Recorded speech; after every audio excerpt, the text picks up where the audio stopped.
At the end of the 18th century, the most glorious kingdom in Europe would face a mighty foe, the power of its own people. One man would rise to inspire the nation to cast aside a reluctant king and a hated queen. And a new republic would be born in blood, the blood of the French Revolution.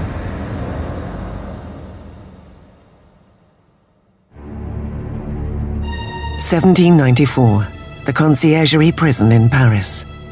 An impenetrable fortress on the banks of the Seine. Dank, rat-infested, it is known as Death's antechamber. Inside, what was once the voice of the nation is about to be silenced. As his hair is shorn and his neck laid bare for the blade of the guillotine, Maximilien Robespierre is about to be fed to a monster of his own creation. The French Revolution has reached its pinnacle of violence. The French Revolution is this extraordinary moment when people began to believe that you could actually recreate almost everything in a society, that you could not only change the politics, the institutions, but you could change human nature itself through political action. The French Revolution really does constitute the crossroads of the modern world where everything begins to turn in a different direction. The revolution saw a feudal land turn its back on aristocratic tradition and chart a violent new course towards the future.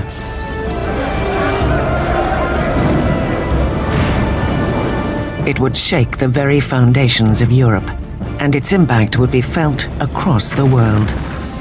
The French Revolution is the most important event in Western history. There are developments that can rival it, like the Industrial Revolution, like capitalism. But if you mean an event, I can't think of anything more important. It was the revolution that upset things the most. I mean, again, when you consider that it got rid of the Catholic Church, it got rid of Christianity, it got rid of the nobility, it got rid of the king, it got rid of all these things.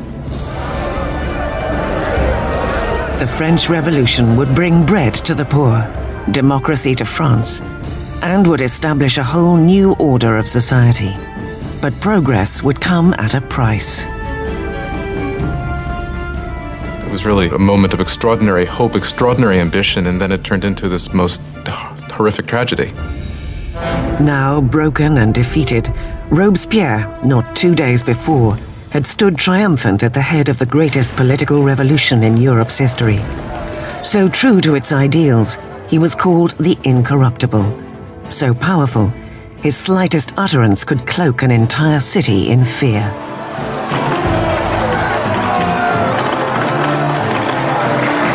A master orator, Robespierre's words were his weapons. Now, silenced by a bullet to the jaw, he awaits the same swift and brutal end that he has ordained for so many others.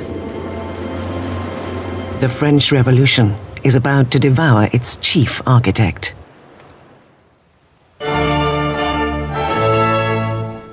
No one could have foreseen the turbulent times ahead on one spring day in 1770. The Chateau of Versailles is packed to its gilded rafters with the glittering crowds of the royal court. Completed in 1682, Versailles was the vision of King Louis XIV. To put some distance between himself and his subjects, Louis XIV removed himself from Paris and established a new residence at this small town 12 miles west of the capital. Here he ordered the construction of the most magnificent palace in Europe. For nearly 100 years, it has been the seat of the nation's unwavering monarchy. Today, it is host to a very important wedding. King Louis XV's grandson, Prince Louis Capet, next in line to the throne, is about to take a bride.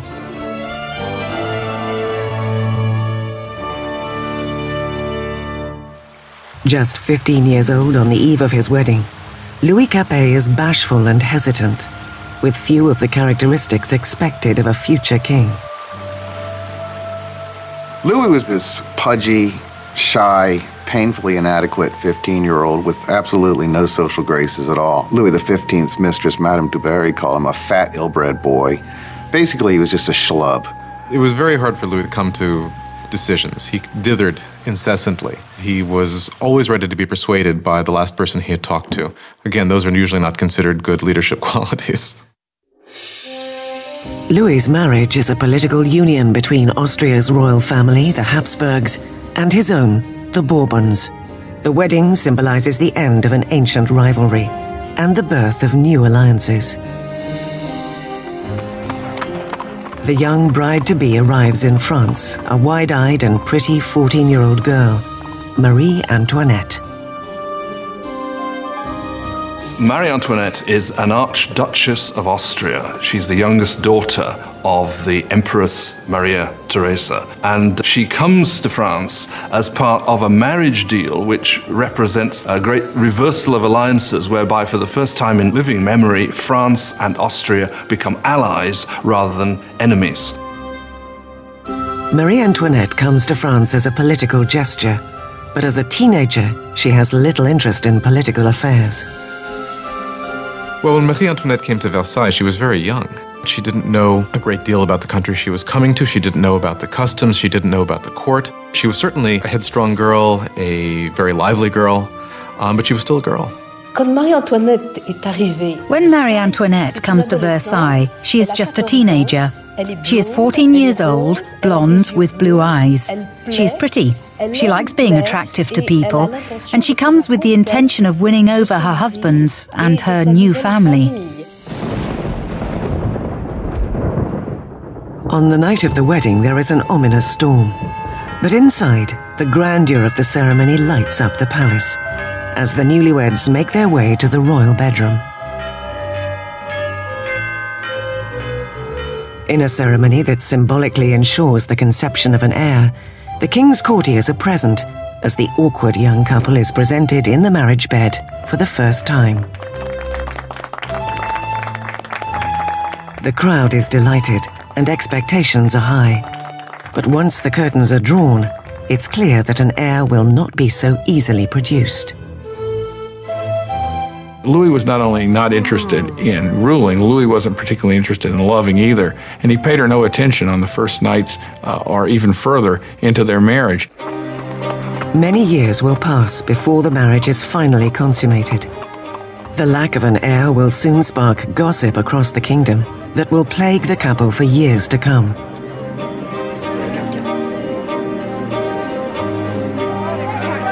The grand wedding gala continues for days. But outside Versailles, there is less cause for celebration. Years of neglect by a royal government have left the French people deprived and hungry. 7 years earlier, Louis XV had lost the 7 Years' War, in which Britain had relieved France of most of her North American colonies. The ill-fated contest nearly bankrupted the country. France's coffers were nearly empty, even though its population was growing bigger every day. With diseases like the plague a distant memory, fewer people were dying, but more and more were hungry.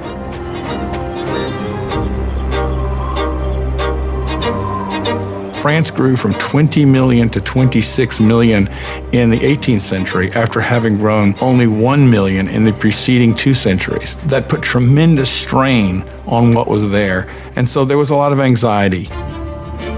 4 years after the royal wedding, Prince Louis's grandfather, Louis XV, loses his final battle with smallpox. The king dies defeated and unpopular, and leaves behind a country on the brink of chaos.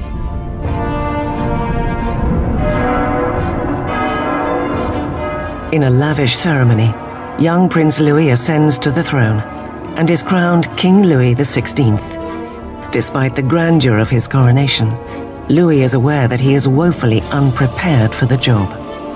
Louis XVI, the moment his grandfather dies and it suddenly is clear that he's king, he doesn't know what to do. He feels as if the world is falling in upon him. So although he's been educated in the full expectation of becoming king, he doesn't feel ready for it.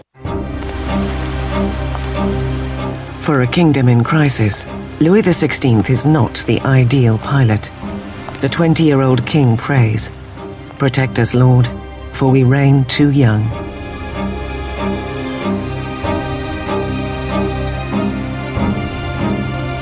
Ensconced in their royal apartments in Versailles, Louis and Marie Antoinette begin their new lives as young monarchs. While only 12 miles away in Paris, another new era is flourishing. One that is on a collision course with the monarchy itself. It is a dangerous new age of ideas. The age of enlightenment.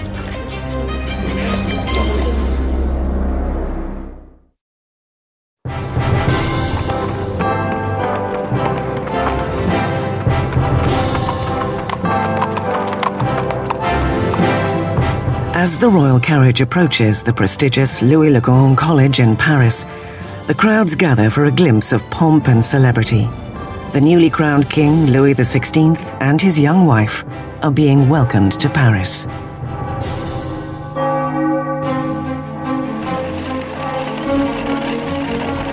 At the head of the welcome party is a promising young law student, Maximilien Robespierre. When Robespierre was a schoolboy, the king visited the college and Robespierre gave a Latin address to the king. So he actually spoke to Louis XVI when he was a teenager. As Robespierre respectfully delivers his Latin soliloquy, the king hardly notices the boy. But years later, their fates will again intertwine under very different circumstances. It was one of these rituals that take place in every school, and yet, of course, it was so charged with irony, because here you had the young Robespierre reading this discourse in honor of the man he would later kill. For now, the welcome is warm and the flattery effusive.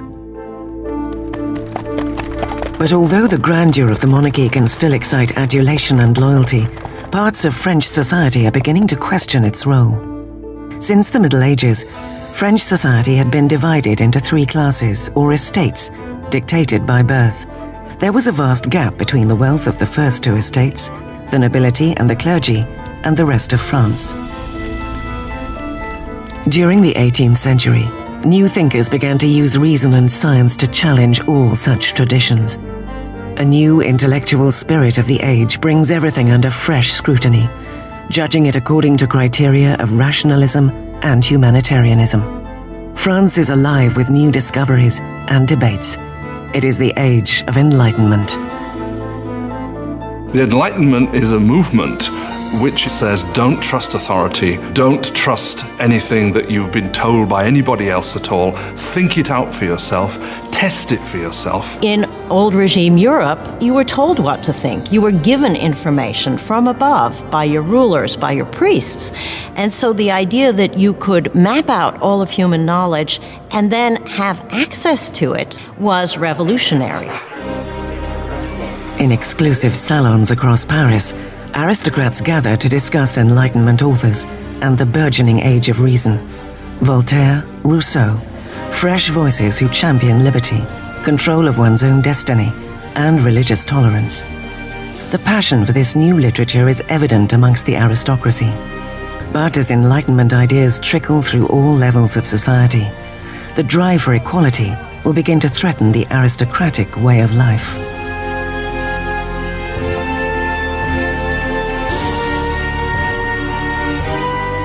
What makes it dangerous is it means you will eventually question, why are aristocrats the ones with privilege? Can't we change the world to make it a better place? Isn't progress possible? All of that will eventually undermine the idea that monarchy is natural, aristocracy is natural, and hierarchy is natural. To see Enlightenment ideals in action, one has only to look across the Atlantic, where the Americans struggle for independence from France's nemesis, Great Britain. King Louis wants revenge for his grandfather's defeats and sees an opportunity in the American War of Independence. French military intervention costs the country 1,500 million livres, money raised from borrowing and taxing poverty-struck peasants. The enormous bill hastens an impending financial crisis. America bankrupts France, in effect, because the debt which the French monarchy incurs in order to fight the American War of Independence turns out to be absolutely crucial in the financial situation of the French monarchy, because the French monarchy cannot pay those debts. As Louis sends money and troops across the Atlantic, Marie Antoinette is busy incurring debts of her own. Life at Versailles is a never-ending cycle of archaic ritual and formality. There are ceremonies for the waking of the king and queen, for dressing, for dining, for retiring to bed. To keep herself amused amidst the drudgery of ritual, Marie presides over a parade of increasingly outrageous fashion. Marie was obsessed with fashion, especially these towering hairdos that were several feet high, that took hours and hours in the construction and fit all sorts of ornaments and fruits, and to many people they seemed like an obscenity. They came to represent what was all that was wrong with her and with Versailles and that culture. Marie occupies herself with court gossip, gambling, and the staging of plays. As her expenses accumulate, Marie earns herself a nickname. Marie is given the name Madame Deficit as the country is in economic chaos, and she continues to spend as if nothing's happened on dresses and jewels and shoes, and she was the Imelda Marcos of her day. In the popular mind, there is perhaps one way in which Marie Antoinette can repay the debt. In the 7 years since their marriage, Louis and Marie have yet to produce a child. Marie was finding herself in an increasingly precarious position.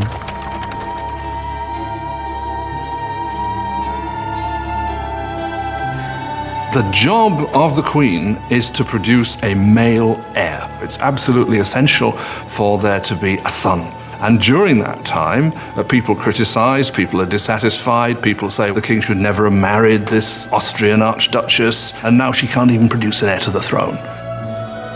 Marie is desperate. Louis's appetite for food is unquestioned, but sex is clearly not on the menu. Maria Therese, the mother of Marie Antoinette, questioned, if a girl as gorgeous as my daughter cannot get him going, then what's going on? Louis XVI and his young wife were not able to conceive for 7 years. This cast a pall on the beginning of his reign, and because his hobby as a locksmith was well known, there were all sorts of salacious songs circulating to the effect that the locksmith was having a hard time finding the keyhole. Louis's apparent lack of virility is seen as symptomatic of a weak king. After years of frustration and mounting pressure, Louis is diagnosed with a treatable condition called phimosis. Louis had a deformity that made arousal extremely painful. Therefore, there was no consummation until there was a surgical procedure that could correct this. But he was scared to death to have it, and it took years for him to agree to have it. And when he finally did, voila. After a simple surgery, the couple is able to have their first child, Marie Therese. But there is no easy fix for the years of damage to Marie Antoinette's image. Since the early 1780s, libelles have circulated throughout the country. Pornographic satire of the king and queen. Obscene pamphlets mock Louis's impotence and portray Marie as a promiscuous harlot in a debauched and decadent court. The people's views on the monarchy are turning sour as the situation in the countryside worsens. There is a run of bad harvests, and attempts at deregulation only make things worse. As the cost of flour rises, there is a shortage of the very heart of the French diet, bread. But the hardships naturally stop at the gates of Versailles. As the court continue to live in extravagance, grievances are committed to paper. One charge is leveled directly at the royal court. "Do you know why there are so many needy people?" it cried. "It is because your luxurious existence devours in one day the substance of 1,000 men." The man behind this charge is the same young man who, only a few years earlier, had eulogized the royal couple after their coronation, Maximilien Robespierre. His voice is just one amongst a growing clamor for change, for equality, and for revolution.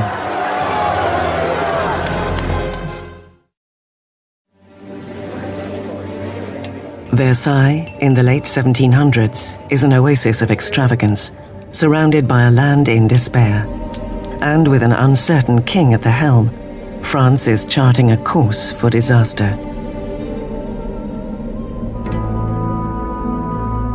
After 19 years of marriage, Louis has sired 4 children. Yet as a king, he remains impotent. As the financial crisis escalates, all the king can do is hire and fire a succession of ministers, none of whom have the answers. By ancient privilege, the nobility and clergy are exempt from taxation. And so as taxes rise to cover the government's mounting debt repayments, the burden falls heavily upon the poorest. To add to their misery, freakish weather arrives to decimate the harvest. If ever God intervened to make a situation worse, the summer of 1788 and the spring of 1789 is a moment when that happens. By the summer of 1788, you already have a burgeoning political crisis, and it's developing against a background of very serious food shortage. For the people of France in 1788, bread is the essence of life itself. Most ordinary people in France ate at least 2 pounds a day of bread. Bread was all important. Its price was immediately felt by everyone. If the price doubled, you were in big trouble. Under the financial mismanagement of Louis's government, the cost of bread skyrockets. Food supplies are hoarded by profiteers, and the cost of a loaf of bread can soon equal a month's wages.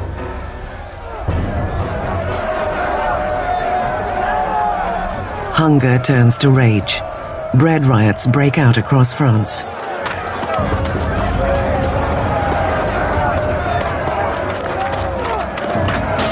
Bakeries are raided, and shopkeepers suspected of hoarding bread are lynched on the spot.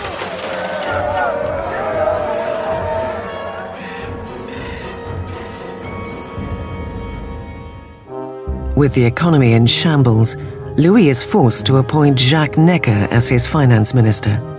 An enlightened thinker, Necker is popular with the people in a way that Louis can only envy. Jacques Necker was undoubtedly the most popular minister throughout the spring of '89 because he's taken the line publicly in his writings that the government's duty is to make sure that there is enough bread and grain for everybody. Necker urges Louis to call a meeting of the traditional representative body of the kingdom, the Estates General. It will be the first time the Estates General has convened in 175 years. France was politically organized in something called the estates. The first estate was the clergy, the second estate was the nobility, and the third estate was everyone else. And by contemporary reckoning, the first 2 estates occupied 3% of the population, and the third estate 97% of the population. A lot of people felt it was very unfair for this third estate, which was most of the population, to only have 1/3 of the deputies. They felt it was very unfair that this should be a 3-chamber parliament, where 2 chambers, the nobility and the clergy, could always outvote the commoners. The 4th of May, 1789, a skilled young lawyer and politician arrives at Versailles. Maximilien Robespierre comes to stand before the Estates General as a deputy, to fight for a fair voice for the people he represents, the Third Estate. An orphan from the provinces, Robespierre had risen to academic prominence on a prestigious scholarship, becoming an eloquent speaker, prim in appearance, with never a hair nor a phrase out of place. Returning home to the town of Arras, the Enlightenment ideas he had absorbed as a student drove him to become a powerful advocate for the downtrodden. By the time he went back and started to practice as a lawyer, he was reading very widely in the Enlightenment. And Robespierre was someone who, when he was practicing law in Arras, tried to actually bring the ideas of the Enlightenment into the cases he was fighting. In the Estates General, Robespierre and his colleagues are determined to make the nobility and clergy pay taxes. Louis feels threatened by the growing radicalism of the Third Estate. After a 6-week standoff, The deputies arrive to find that they have been locked out. On June 20th, when the deputies come to their meeting and find the doors locked, they suspect a plot. They move next door to what we call a tennis court, which was really a handball court, and gather together and swear they will not stop meeting until they have a new constitution. The deputies have declared themselves to be the National Assembly, the true representatives of the people of France. The tennis court oath is one of these great symbolic moments in the history of the French Revolution. You had these people assembled in this great open space of the tennis court, raising their arms in this sort of quasi-Roman salute. And for the National Assembly, this was a moment when they realized something of their power and their dignity and saw that they really could defy France's king. In one revolutionary stand of defiance, the National Assembly is born. It will be a parliamentary body enacting the people's will and addressing their grievances. But grabbing power from the king would not be so easy as signing a simple proclamation.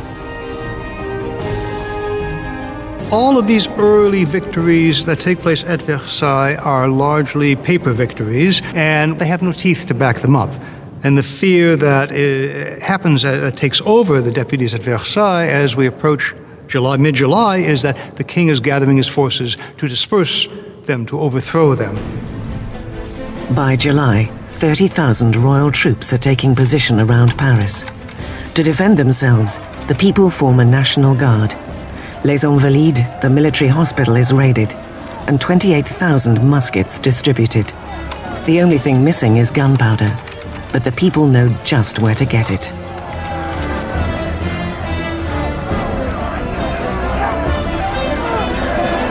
Near the center of Paris, there looms a massive stone keep, an infamous symbol of tyrannical government, the Bastille. The prison houses the city's stores of gunpowder and is legendary as a place where enemies of the crown disappeared.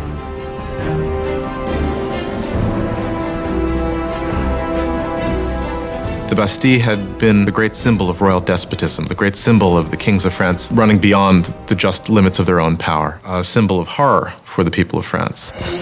Amidst the rioting, news spreads that Louis has sacked his finance minister, the people's beloved Jacques Necker. The court holds him responsible for the revolt of the Third Estate. To the people of Paris, it appears their enemies at court are striking back. On the 14th of July, crowds band together, identifying themselves with a rosette, red and blue for the colors of Paris, separated by white, the color of the House of Bourbon. The tricolour is born. From the feverish crowd, a voice cries out, "To the Bastille!"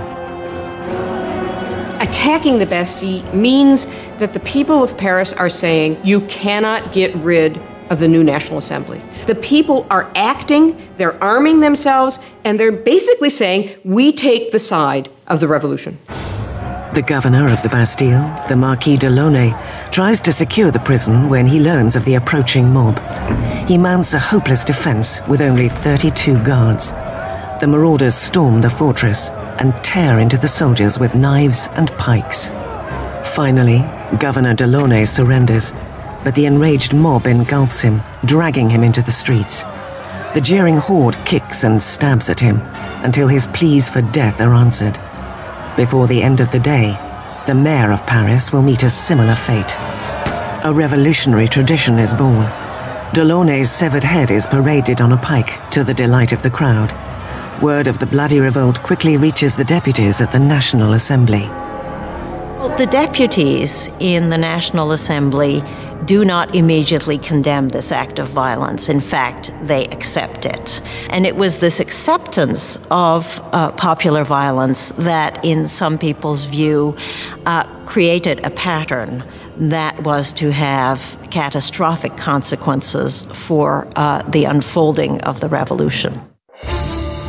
With the smoke still clearing over the Bastille, Louis XVI returns from a hunting trip. In his diary, under the date 14th of July, 1789, he writes, "Nothing," a reference to his unsuccessful hunt. Then an aide brings news of the fall of the Bastille. "Is it a revolt?" asks the king. "No, sire," he is answered. "It is a revolution." The victory at the Bastille marks a crucial moment in French history. The people had defied their king and won. There would be no turning back. As a symbol of the defeat of oppression, the people dig with their bare hands and tear apart the Bastille brick by brick. They are beginning to dismantle the past itself.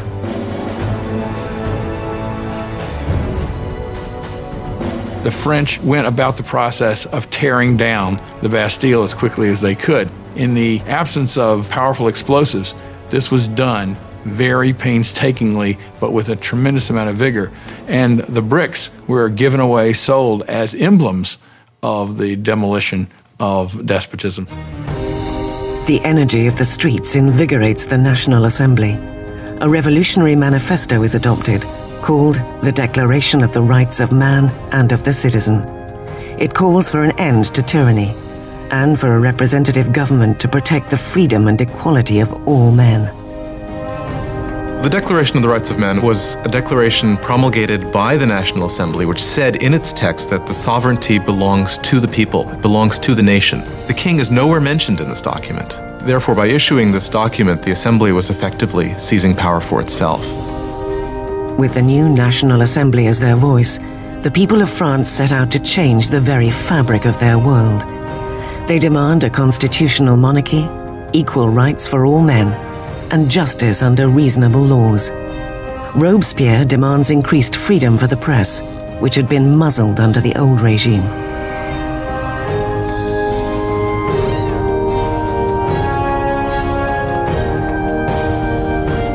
The resulting free press is spearheaded by l'Ami du Peuple, the people's friend. A fiery newspaper full of vitriolic rants and provocation, it is the brainchild of a former doctor, Jean-Paul Marat. A controversial author of tracts on science and philosophy, Marat was rejected by France's Académie des Sciences. It left an enduring bitterness against the French establishment. Later, whilst on the run from royalist police, Marat contracted a painful skin disease that left him confined for long periods to a medicinal bath. Marat finds in the revolution the perfect outlet for his venom. Jean-Paul Marat was just one of these professional malcontents. And unfortunately, revolutions do offer opportunity to professional malcontents. Marat took all of that bile, all of that resentment, and funneled it into a newspaper that became extraordinarily successful, l'Ami du Peuple. Marat was a man possessed of extraordinary anger. You just have to read the pages of his newspaper, The Friend of the People, to see this. In every issue, he displays a complete paranoid mentality. He sees plots everywhere. Everybody is plotting against the revolution, and the answer is very simple for him. The answer is blood. The answer is heads. Marat loathes the monarchy's extravagance amidst the poverty gripping France, and needs only the slightest rumor to lambast the king and queen in his newspaper. On the 2nd of October, 1789, his anger boils over.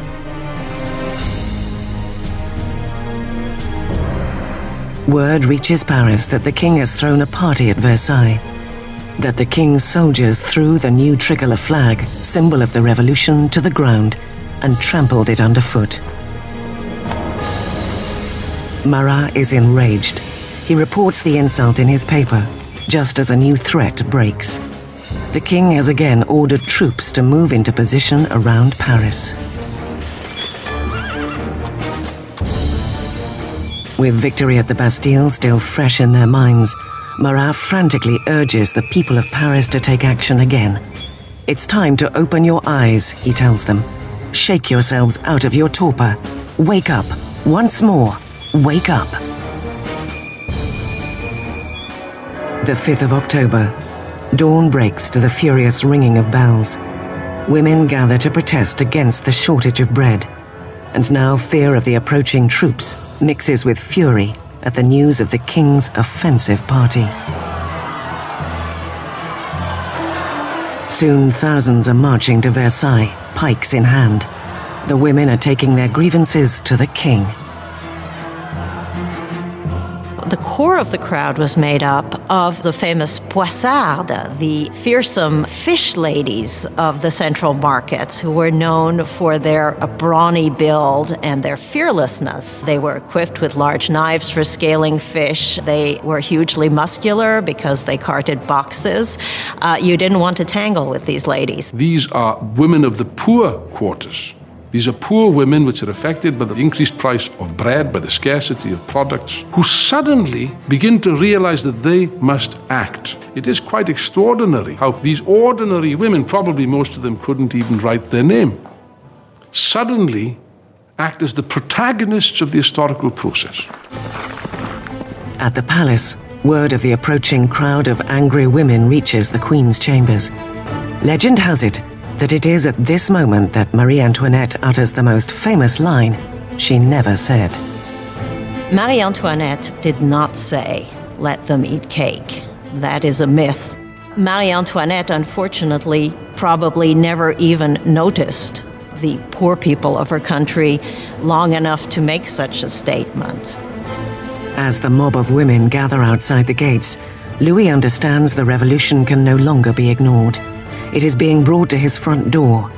He agrees to sign the Declaration of the Rights of Man, but the crowd continues to grow throughout the night. By morning, 20,000 people are camped outside the palace. To close the centuries of distance between the king and his subjects, the angry mass demands that the king and queen move to Paris. Typically, Louis prevaricates. His hesitation would provoke a fury in the crowd and put the lives of the royal family in grave danger.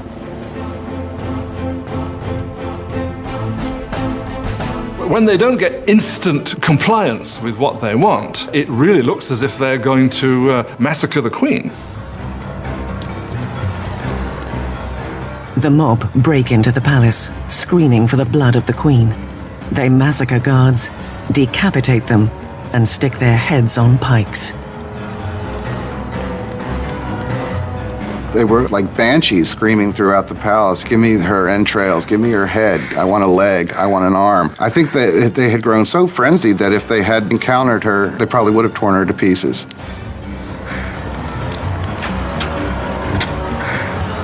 Terrified for her life, Marie Antoinette escapes to Louis's apartments, only moments before the women break into her chambers and tear her bed to shreds. The king and queen are now trapped by the mob and at its mercy. The only way the women can be pacified is for the royal family to agree to go to Paris, because once they're there in Paris, then they can ultimately be made to do what the people of Paris want. They march 60,000 strong, leaving Versailles with carts and wagons filled with flour from the royal storehouses. The king and the queen were forced to go to Paris with the heads of their guards who had been massacred in the chateau.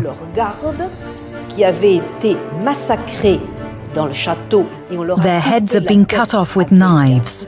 This was a moment of completely unbridled violence. These heads were made up with makeup and paraded in front of the carriage with the king and queen following. The king and queen are installed in the Tuileries Palace. They will never see Versailles again. Once the royal family moves to Paris, they are the prisoners of Paris. They know it. Everybody else knows it. There are great limits to what they can do or even dream of doing. They are the prisoners of the capital city, there's no doubt. Versailles is abandoned, and the assembly moves to Paris. Ultimate power now seems to rest with the Paris mob. France will have a new democracy, new laws, and a new terrifying symbol of the revolution will make its first appearance: the guillotine.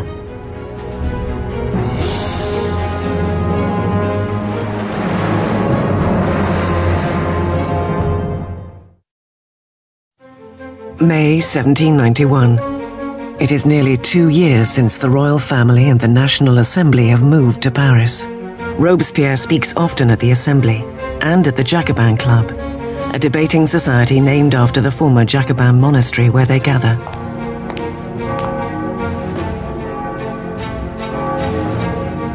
Words take on a new power in the revolution, and Robespierre speaks with an unfailing moral compass. He is an impassioned advocate for the people of France. He soon earns the nickname, the Incorruptible. France is now a constitutional monarchy, and the king forced to share power with the revolutionaries in the Assembly. But it seems Louis's share is growing smaller by the day, as he is forced to sign law after law, diminishing his own power, and that of the other emblem of feudal France, the Catholic Church. Louis decides the time has come to leave France and mount a campaign to reclaim his kingdom. Louis had decided by 1791 that he needed to regain control of his country, and he knew he could only do that with the help of a foreign army. So the idea was to make a break from the Tuileries Palace and to head for the nearest border. The 21st of June, 1791. The king and queen disguise themselves as servants and, under cover of darkness, slip out from under the watchful eye of Paris.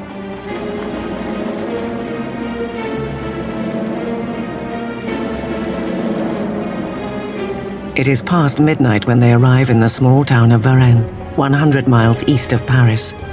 They are close to the border of Austria, safety just a few miles away. But they are about to run out of luck.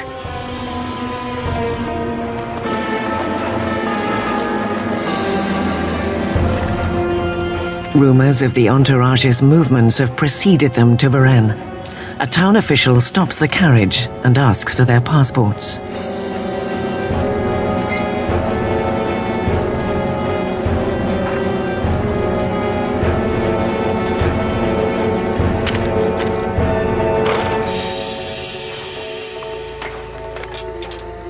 The official's suspicions are confirmed.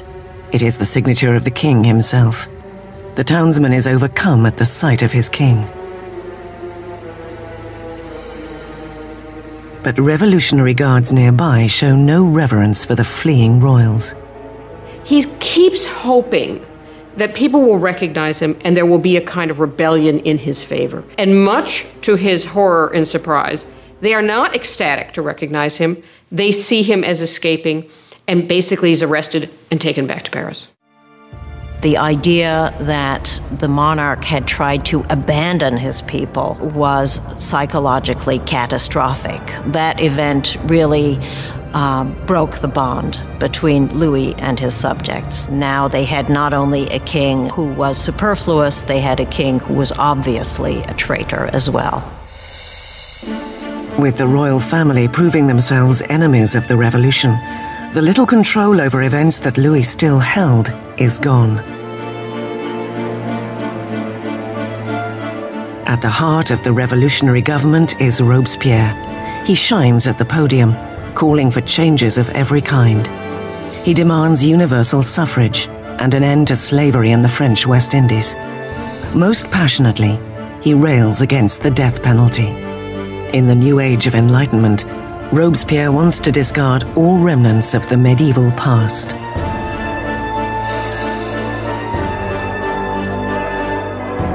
France had inherited a macabre repertoire of execution methods from its medieval past. Cruel, torturous deaths by drawing and quartering, hanging, drowning, and burning. Well, under the old regime, there was a whole panoply of very gruesome punishments, and decapitation was punishment reserved for the nobility. And one of the things that the revolution wanted from the start was to have everybody equal in death. They wanted symbolically to have the same punishment available for anyone. Despite Robespierre's opposition, a new killing machine takes center stage in Paris. Dr. Joseph Guillotin, a physician, proposes a new decapitation machine.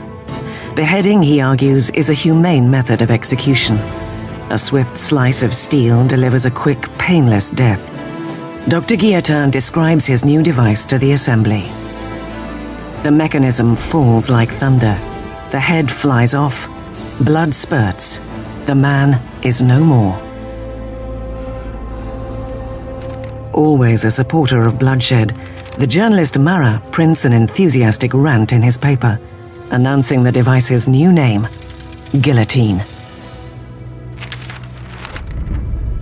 It will soon earn another nickname, the National Razor. The French revolutionaries believe in humane values. They believe that unnecessary suffering should not be caused. And what they like about the guillotine is that it is quick, it's efficient, and as far as we can tell, although no one has returned to tell the tale, it's painless. The guillotine will silence the revolution's internal enemies, anyone suspected of plotting to return the king to the throne. But it's the enemies surrounding France that most preoccupy the Assembly. There is a growing fear that aristocrats and royal princes who fled to Austria are preparing to launch an armed counter-revolution. The Assembly calls for a preemptive attack, a declaration of war on Austria. Robespierre argues against it. Robespierre is one of the lonely voices who is opposing war because he thinks the enemy will win. Robespierre is afraid that the country isn't ready, hasn't got an army that would be able to defeat the enemy. The enemy might therefore come in and destroy the revolution. Robespierre loses the debate. In April 1792, the Assembly declares war on Austria against a country ruled by the family of Marie Antoinette. A nationalist fervor grips the country. Robespierre and his supporters suspect that the king hopes France will be defeated, which will end the revolution. There is also word that Marie is corresponding with her relatives in Austria, with the enemy. They suspect she is giving away French troop movements in a plot to undermine the war effort. All the while, the king and queen feign adherence to the revolution.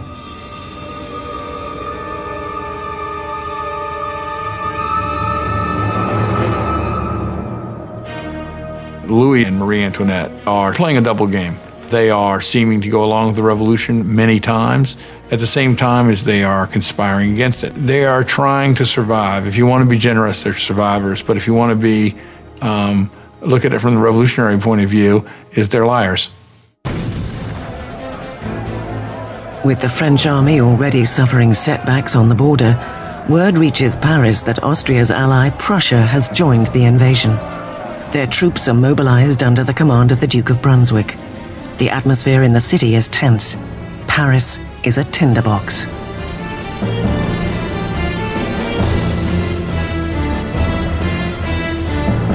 And then, the Paris papers print a letter from the Duke of Brunswick. In it, he threatens to destroy Paris if any harm comes to their royal majesties, the King and Queen. The threat backfires massively. The 10th of August, 1792. Thousands of armed citizens, fueled by indignant rage at Brunswick's threats, head to the Tuileries Palace and descend upon the king's elite Swiss guards in a savage attack. More than 800 from both sides are killed. The king finds sanctuary within the National Assembly debating chamber, where a vote will later suspend the monarchy. The French Republic is born.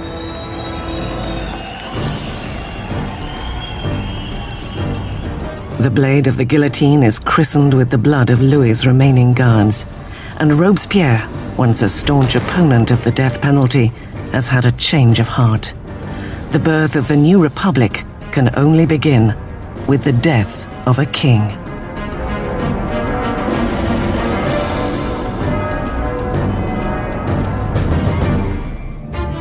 August 1792.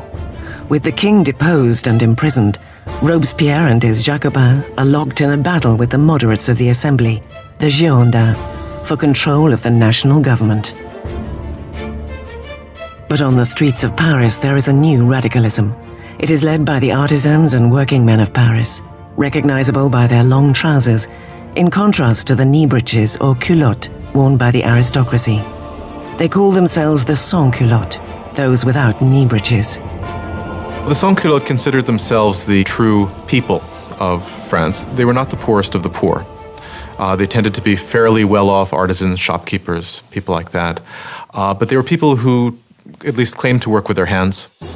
Not wearing the breeches, not wearing the culotte for the sans-culotte was simply a symbolism of being not an aristocrat, being an ordinary man of the people.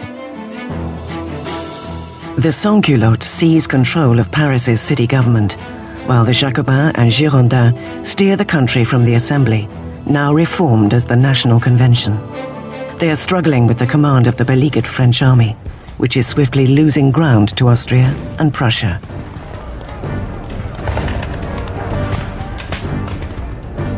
While fighting back enemies at the border, the revolutionary government cracks down on enemies within. Royalist traitors who might deliver Paris into the hands of the invaders. More than 1,000 people are arrested and herded into prison. Priests, journalists, ordinary men and women. Robespierre concentrates on the internal crisis, but his ally, the Minister of Justice, Georges Danton, motivates men, young and old, to join the war on the frontier. He is gregarious and flamboyant, everything that Robespierre is not. Soon, Danton's name is heard throughout Paris. Danton is a bigger-than-life character, a man full of life, full of bombast, a tremendous drinker and debaucherer who, though he's from the educated classes himself, is a guy who, unlike Robespierre, can physically identify with the working people in a way that Robespierre simply cannot. As the Prussians close in, Danton's fiery rhetoric mobilizes the people, inspiring many to enlist. At one of the moments of greatest peril for the revolution, the Austrian and Prussian armies are invading. He gets up in front of the people of Paris and shouts, "De l'audace, encore de l'audace, toujours de l'audace, et la patrie est sauvée." Boldness, more boldness, forever boldness, and the fatherland is saved. He's really one of the people who manages to rally the country against the invader. It's an extraordinary moment. With so many able-bodied men leaving for the front, Paris is left defenseless, its jails bursting with political prisoners. A fear takes hold that the prisoners will be impossible to contain. Marat's paper will later be blamed for inciting the horrific events that follow.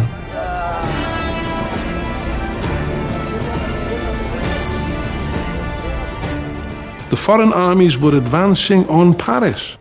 Had they linked up in Paris with these bitter enemies of the revolutions in the prisons, of course, then the results would have been fairly horrific from the standpoint of the people.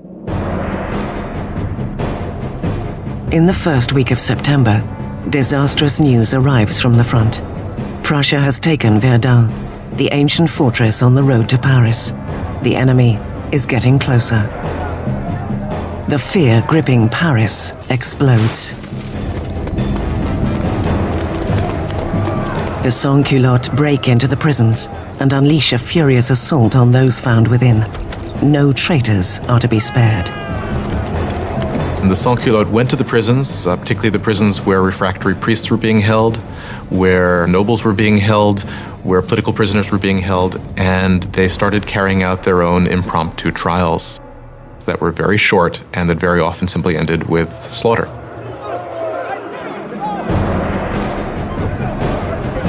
Women are raped or mutilated, priests disemboweled, aristocrats hacked to pieces. More than 1,600 people are slaughtered in just a few days. When word of the September massacres spreads throughout Europe, there is widespread revulsion.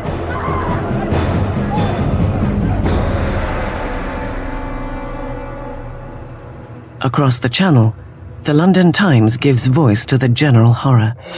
The newspaper asks, are these the rights of man? Is this the liberty of human nature? The most savage, four-footed tyrants that range unexplored Africa rise superior to these two-legged Parisian animals. The revolution has turned a corner. Even Robespierre understands that things have gone too far, that the people cannot manage the revolution on their own. They need guidance. The incorruptible rises to the forefront, as the man who can lead the revolution.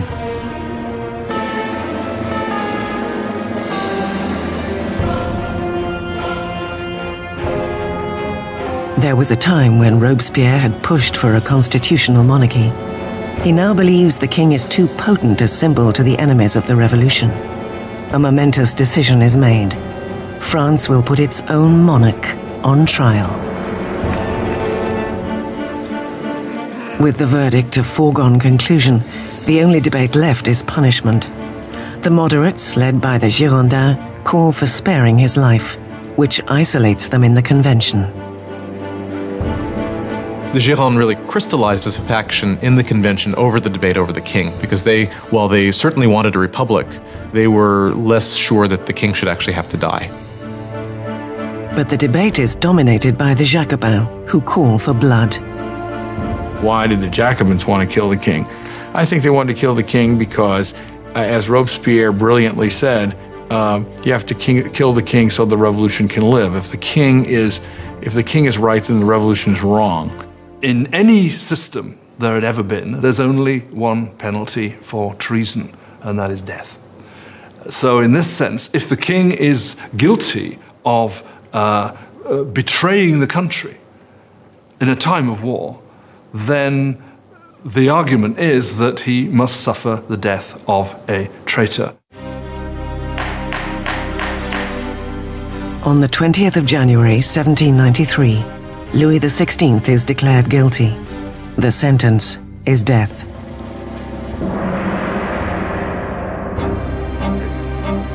That evening, Louis is briefly reunited with his family. Calm in the face of their tears, he promises to return the next morning to say a final goodbye. He will not. He cannot bear his family's anguish, and must not weaken on the way to the guillotine.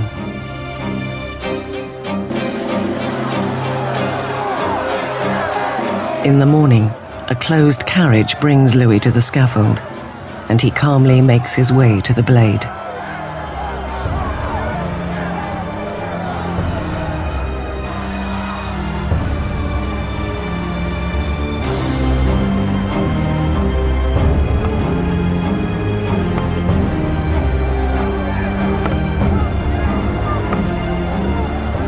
He attempts to give a speech.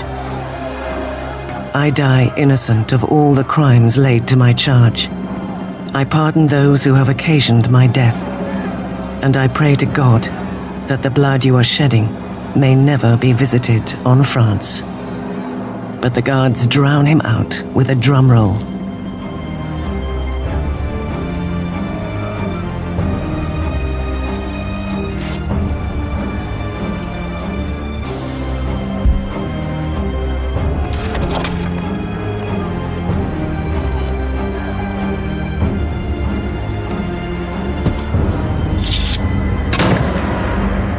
At 10:22 a.m., the king is no more. In the temple prison, Marie Antoinette hears the cannons fire, announcing the death of her husband. She collapses in despair. The king is dead, the Jacobins victorious. But soon the enemies of the revolution would claim a victory of their own.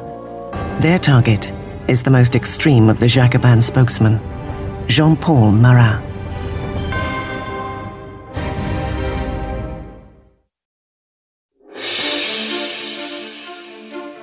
The death of King Louis XVI marks a turning point, a pivotal moment when the radical revolutionaries claim victory and the French Republic is born in blood.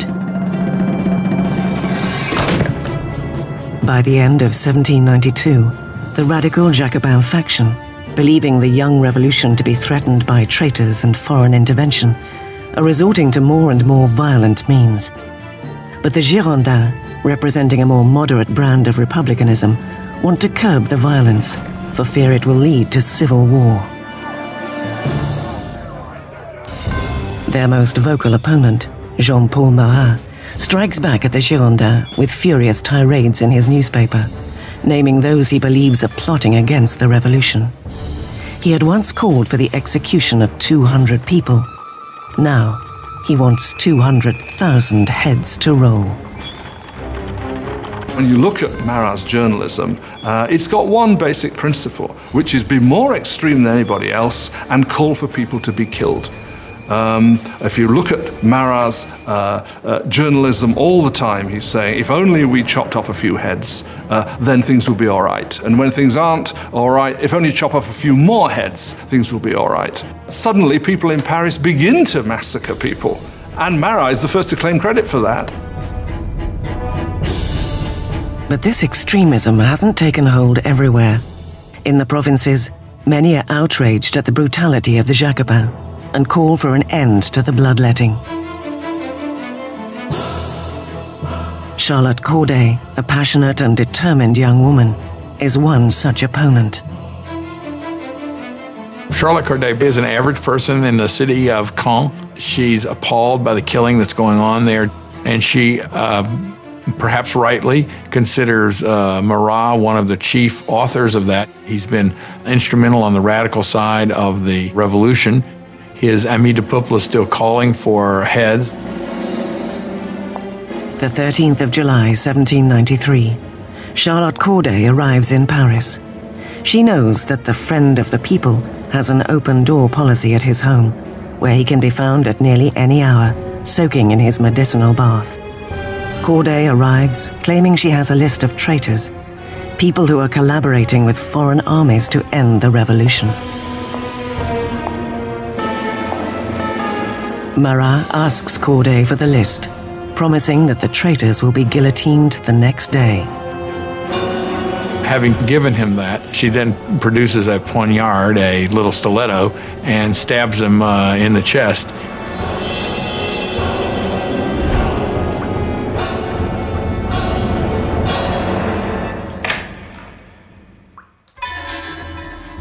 Marat is dead.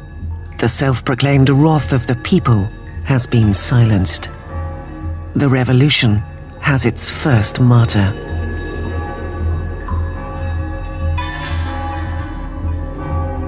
When the revolution turns bloodthirsty, it's very easy to say it was his fault. And that, of course, is what those who hated him or feared him did say, and that's one of the reasons why Charlotte Corday actually murders him in 1793, because she regards him as responsible for many of the bloody atrocities that have actually occurred.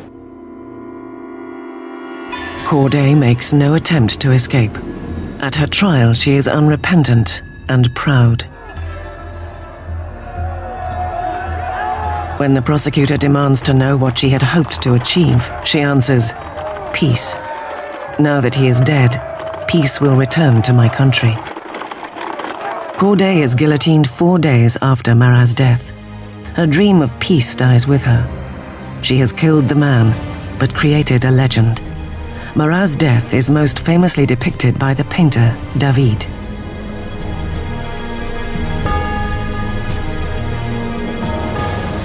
He became a martyr. He became a kind of almost religious figure. You had people offering up prayers that went, "Heart of Jesus, Heart of Marat." You had these scenes at his funeral where the bathtub in which he was murdered was sort of put up on the altar, almost as if it was a kind of crucifix. If you look at David's painting of Marat's death, Marat's body is draped in precisely the same way as the body of Christ is depicted in classic representations of the Pietà, the descent from the cross. So clearly there's an identification of Marat with Christ, with Marat representing the new kind of God of the radical republic. Robespierre is envious of the adoration lavished upon Marat, but ever the pragmatist, he turns his attention to pressing matters at hand. Although Marat is dead, there are still others calling for blood, royal blood.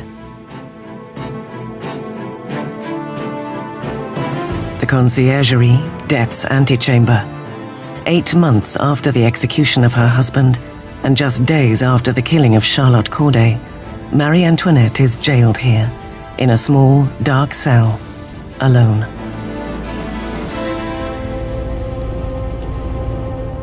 One of the worst things that happens to Marie after the execution of Louis is her children are ripped away from her. Her children were the most important thing to her, and she knew that her son was going to be subjected to terrible abuse to make him forget that he was ever royal by these revolutionaries. And it turns out she was right.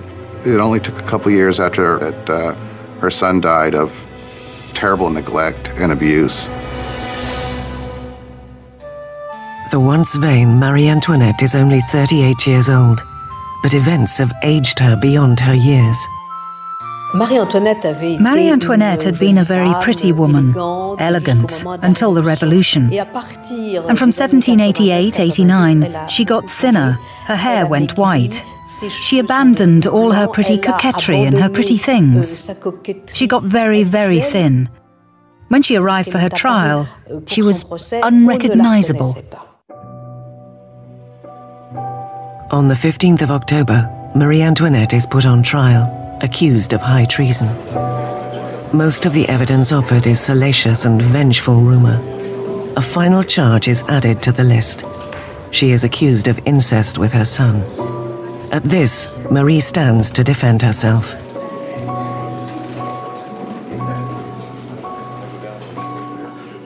I appeal to the conscience and feelings of every mother present to declare if there be one amongst you who does not shudder at the idea of such horrors. And at that moment, there was a change in the mood, because all the women felt that they were implicated, and they realized they had gone too far with these accusations. In a moment of public sympathy, Marie hopes she will be deported to Austria. But her hopes are dashed when the sentence is handed down. She is to meet the same fate as her husband. Marie Antoinette was, in a sense, doomed from the start. She was the symbol of this Austrian alliance that had proved disastrous for France. She was, along with her husband, a laughingstock because of the apparent sexual failure of their marriage. And she was a symbol of court culture at a time when people were coming to see the court culture itself as something completely corrupt and terrible for the country. So for all of these reasons, she was hated like no queen of France had ever been hated before. She was loathed, she was reviled. From her cell, she writes a final letter, bidding farewell to her children and family, promising to be brave. Her long grey hair is cut in preparation for the blade.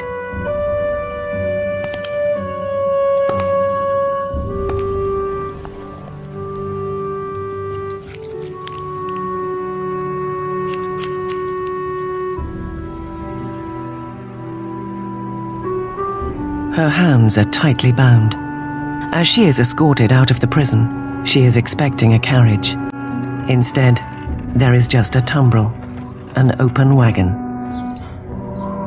She hopes when she's taken off to execution that she's going to get the same treatment that the king got, meaning she would be in an enclosed carriage so the crowd couldn't get her, but they just put her in an open wagon where people would shout all sorts of things, horrible threats at her. A shadow of the sovereign she once was, Marie Antoinette maintains a queenly dignity as she sits in the open tumbrel, paraded through the streets of Paris.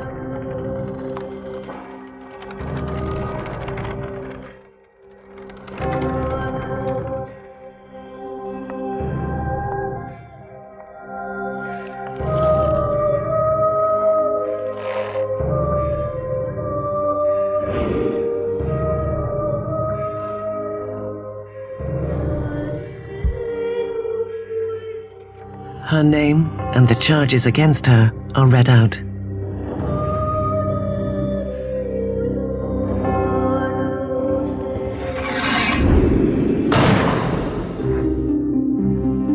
The last Queen of France is dead. 2 weeks later, after countless more executions, a member of the National Convention notes the pointless waste of life, as one colleague after another falls victim to the guillotine. The revolution is like Saturn, devouring its own children, he says. Danton sniffs. Revolutions, my friend, cannot be made with rose water. The bloodshed has only just begun.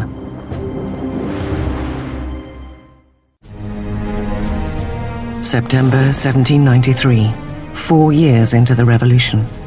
France is being torn apart. There is violent insurrection in the provinces and huge losses in the faltering war against Europe.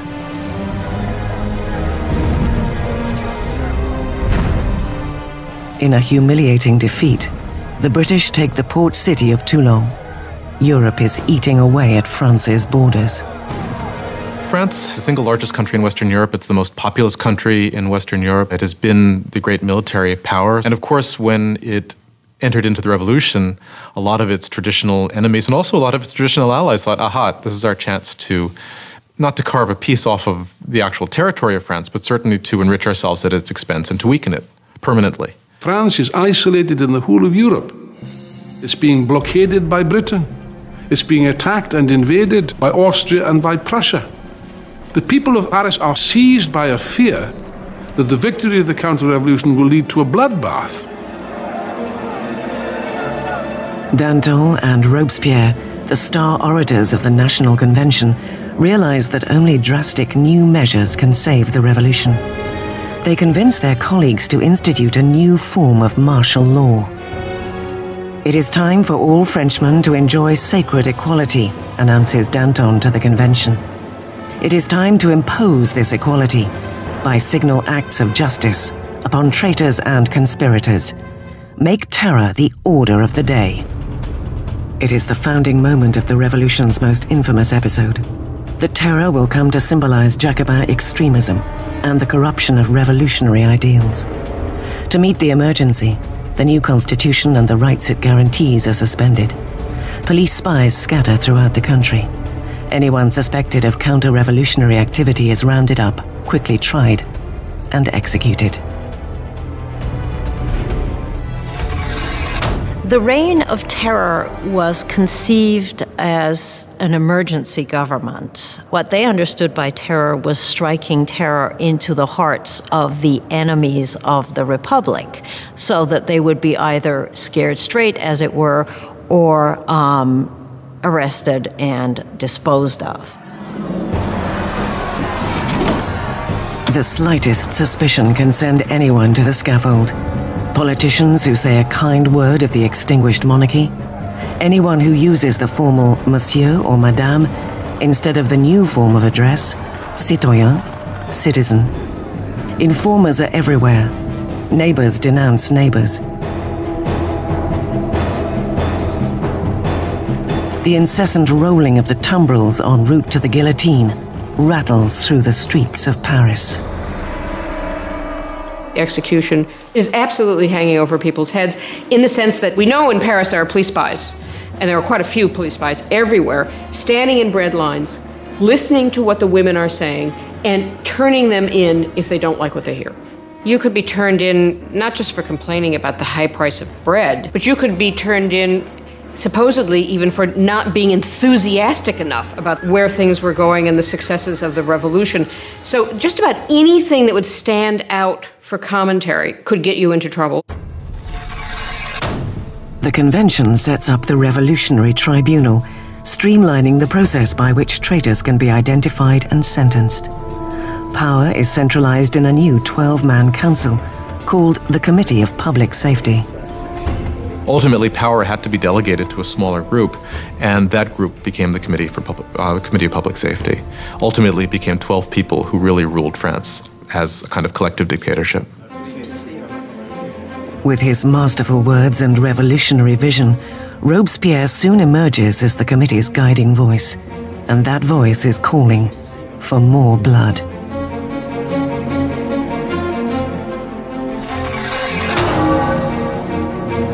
One of the paradoxes in Robespierre's political life is that he very early on is a passionate opponent of the death penalty. And of course, this is thrown back in his face later when he becomes an equally passionate proponent of terror and the guillotine.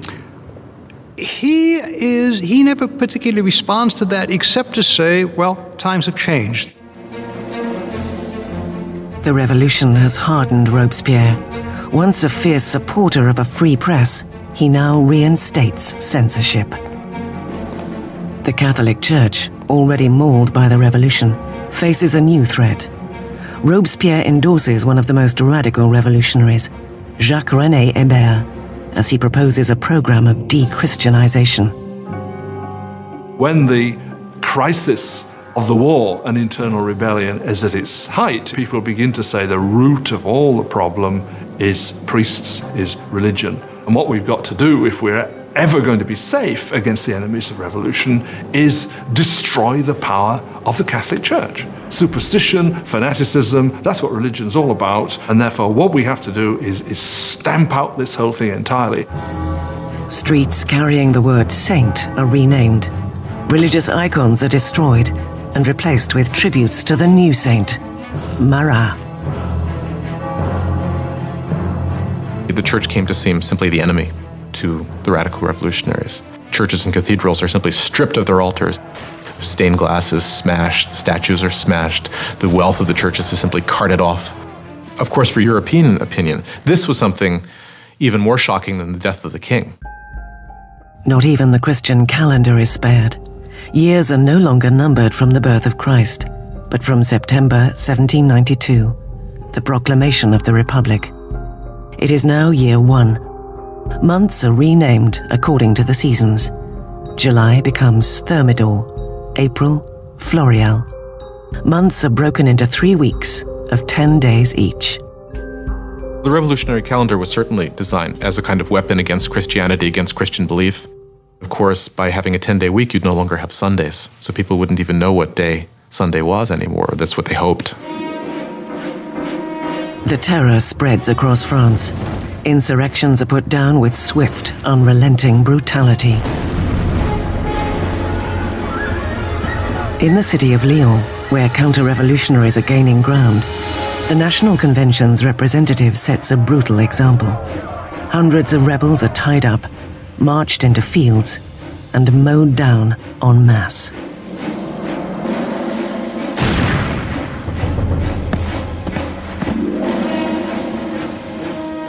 The Vendée region in the west of France has also become a counter-revolutionary stronghold. Rebels and priests are tied up and drowned in the Loire, a national bath to accompany the national razor. Up to 100,000 people are killed in the Vendée alone. In Paris, the guillotine falls at an ever more frenetic pace.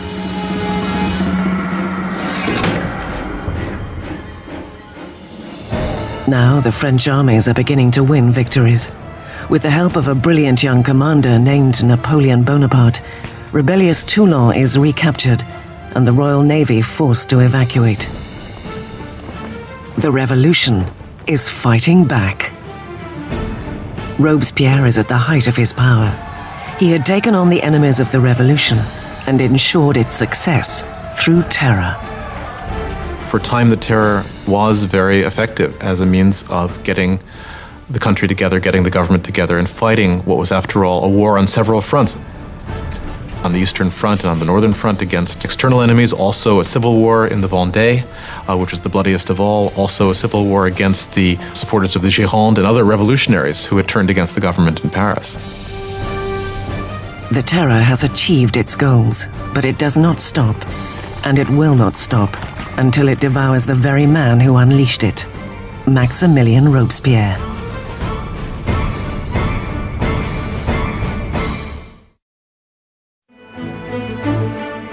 With the bloodletting of the terror, Robespierre has saved the revolution. An invigorated army repels attacks at the border, and internal dissent has been all but quashed. But Robespierre has now set his sights on a loftier goal: to use more terror to create a new kind of society, a republic of virtue.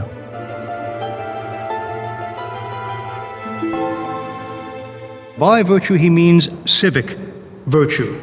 It's an active principle for Robespierre. For example, you cannot be a virtuous citizen by simply obeying the laws and keeping your head down.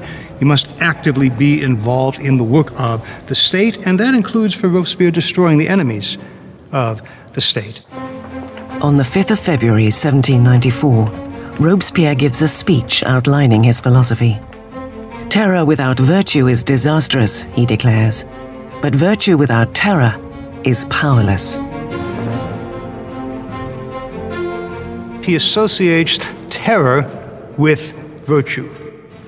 Terror at that moment becomes in his thinking an instrument by which you create virtue. But others disagree. For Danton, the revolution is heading down the wrong path. He and his followers, the Dantonists, believe it is time to bring terror to an end. It has served its purpose, and is in danger of feeding the revolutionaries into their own fire. By the spring of 1794, things are beginning to go better. The food situation is no longer so bad, and the war effort is going better, and Danton is basically saying we need to get a new footing for the government. We need to move to a kind of normalization. Robespierre believes it's too soon. Danton will start organizing a group to argue that we should end the terror.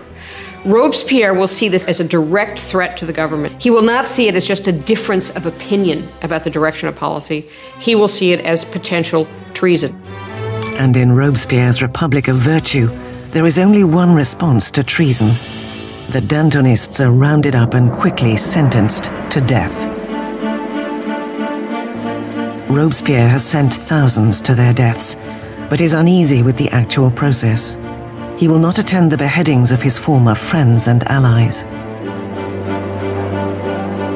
As he steps up to the blade, with typical bravado, Danton tells the executioner, "You will show my head to the people. It is worth seeing."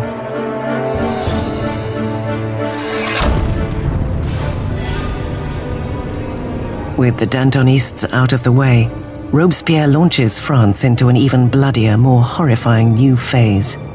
The Great Terror.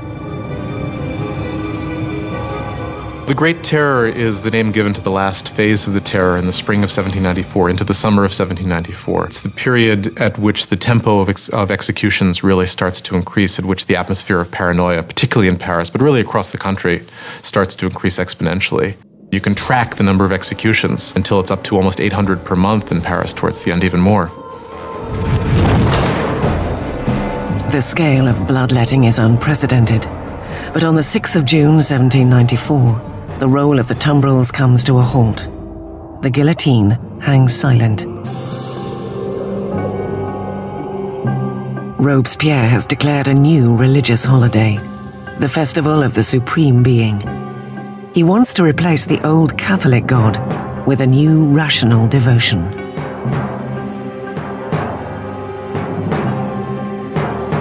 One thing about Robespierre is that he never supported these atheist policies. He believed that people needed a divinity to believe in. And he helped sponsor this cult that was called the Cult of the Supreme Being, with this extraordinary tableau in Paris in, I believe it was June of 1794, which had choirs of people dressed in white singing. You had this kind of papier-mâché mountain that was built in the center of Paris. And then at the critical moment of the ceremony, you had Robespierre himself sort of emerging on the top of this mountain, clad in a toga, and marching down. And I think at this moment, a lot of people felt, all right, who does he really think he is? Does he think he's God here? Does he think he's the king? With the Great Terror spiraling out of control, Robespierre's colleagues see the festival as his departure from the realm of reality. There are those who think that Robespierre really has reached so extreme and so unreasonable a position that he can't turn back, that his fanaticism has somehow overtaken him, and there are those who think he's just gone nuts. Once again, Robespierre's suspicions seem to focus on those closest to him. On the 26th of July, now the 8th of Thermidor, he appears at the convention and gives a 4-hour speech, insinuating that there are traitors in their midst. Robespierre makes a tactical error. He comes in and announces that he has a new list of enemies of the Republic, but he won't give the list. Therefore, everyone is afraid they might be on the list, and when he comes back the next day to give the list, he is arrested before he can speak. An unexpected chorus of voices shouts Robespierre down. He is stunned into silence. The convention orders the arrest of Robespierre and 4 of his supporters. He will never have another opportunity to address the convention.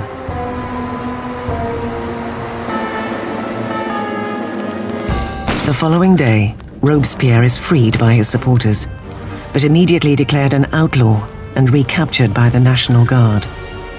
In the process, one of Robespierre's allies throws himself out of a window. Another shoots himself on the spot. And Robespierre is found semi-conscious, with a bullet wound to the face, his jaw shattered from an apparent suicide attempt.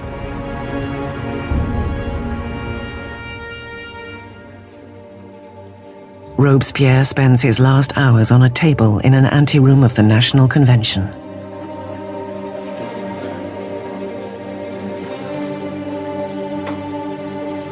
As he is ridiculed and insulted by his former colleagues, Robespierre is unable to respond. The Grand Master of Oratory has been silenced. In the conciergerie, where the last Queen of France had preceded him, Robespierre is prepared for the national razor.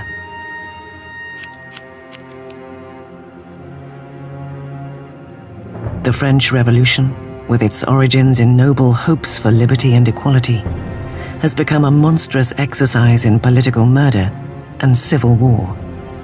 At its head had been Robespierre, convinced that only terror and absolute ruthlessness could save the revolution from its many enemies.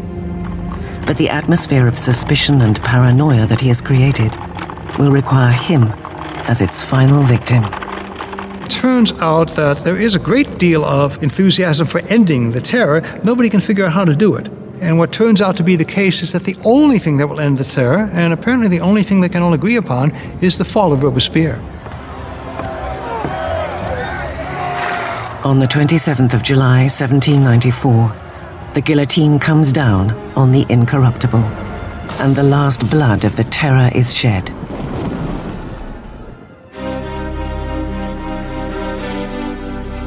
The terror dies with Robespierre, but the revolution does not. The rights of man, democracy, the new republic, the impact of these revolutionary achievements would far outlive any of the revolutionaries themselves. France would enter a period of uncertainty, frozen between fear of another terror or a return to the oppressive monarchy that preceded it. 5 stagnant years would pass before power once again consolidated in the hands of a single man, Napoleon Bonaparte. Whether Napoleon betrayed the revolution or consolidated its achievements is still keenly debated. His meteoric rise was certainly only possible because of the revolution. The revolution was the first and enduring model of a people taking its destiny in its own hands. The idea that the subjects of the oldest, the most established, the most glorious monarchy in Europe could decide to completely rewrite their history was something that had extraordinary resonance. The revolution tore apart the old feudal fabric of France and changed the course of Western civilization. The issues it raises still carry a powerful significance today. The question raised by the French Revolution is how much violence is justified in achieving a better society? Do people have the right to overthrow what they see as an unjust system, to replace it with what they are convinced in their hearts is a more just system? How much violence is justified in doing that? We still face this question today. More than 200 years after the birth of the French Republic, the ghost of Robespierre hangs over revolutions from Russia to Vietnam, China to Latin America.